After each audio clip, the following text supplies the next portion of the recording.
book your name for the next Mars rover.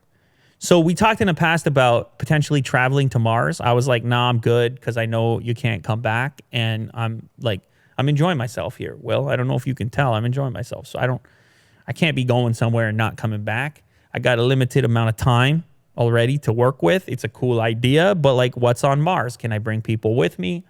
Can I get a bite to eat and whatnot? So this isn't a cool kind of alternative.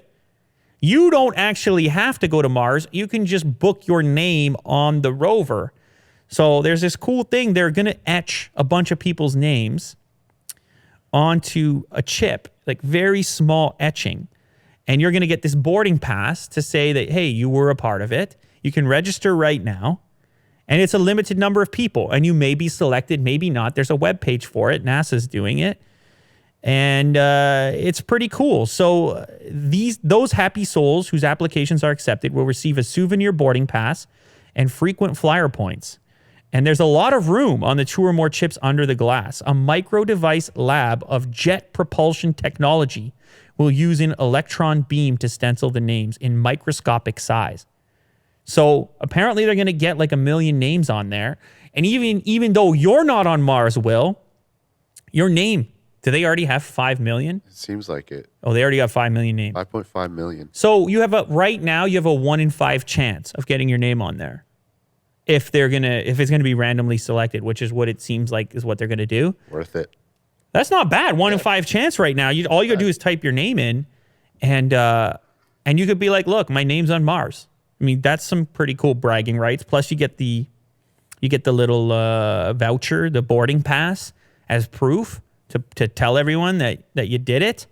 I don't know. It's a cool little thing. If you're a space fan, science fan, you can go over there. It's free to do. So I find that to be pretty cool. Willie Doo, you're not on Mars, but your name is etched microscopically. And who knows how long that lasts up there? Maybe the aliens in the future, they find it.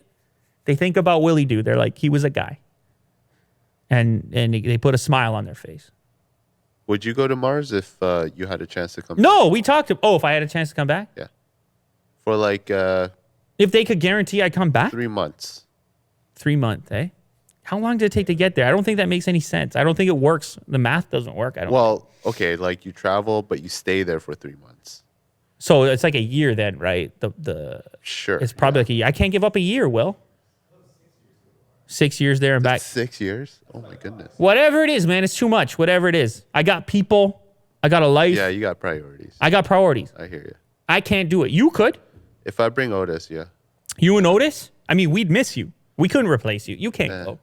Just send me the footage so I can do thumbnails. Like okay, all right. In the space if we can station. communicate, imagine you could produce the show. You'll be sitting there, produce the show from Mars. Yeah. Really do. I don't think it works. I don't think the math works out on this. And I don't think the people want to let you go, to be honest. If you're out there in the audience, let us know. Can we make do without Willie Doo? I doubt it.